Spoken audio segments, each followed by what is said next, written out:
Okey, jom kita nak spot back founder terkenal Nabila Nazib. Sugar Dog. Ya, Sugar Dog. Hari tu tahniah Nabila Ya, Nazib, you menang award dekat TikTok hari tu. Masya Allah, hebat. Congratulasi. Congratulations. Okey. Ini adalah Hermes Constance. Saiz 18, color pink, silver hardware. Harga di dalam RM75,000 sahaja. Untuk founder. Info saya mengatakan bag-bag ni semua retail Only. Tak ada pre-own. Retail dan patik pun retail yang saya dengar. Tak tahulah kan. Tapi kalau saya salah saya minta maaf. Tapi either way bapak ganas. Oi, kamu kena tengok.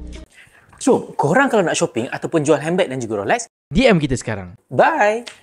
Ini adalah Hermes Mini Kelly Black in Gold Hardware, RM145,000 sahaja. Saya memang betul suka lah. Saya suka tengok dia punya relationship dengan dia punya suami. Very sportive. Saya nak kena belajar cara macam mana nak dia macam ni tak, kamu kena faham. Fitrah kita adalah lelaki akan bekerja untuk maksudnya fitrah dia adalah lelaki kebiasaannya dia akan bekerja. Perempuan biasanya dia kurang bekerja.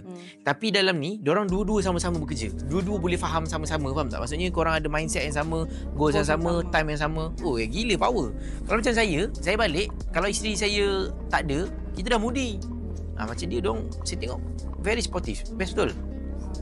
But we are going there, insyaAllah. You are going there. You okay. Ni macam masuk tu, mati aku. Jom shopping dan jual melalui Icon Lux. Jimat sehingga 70%, installment serendah RM5 sehari. Jual dan consign item anda dengan kami. Cepat, DM kita sekarang.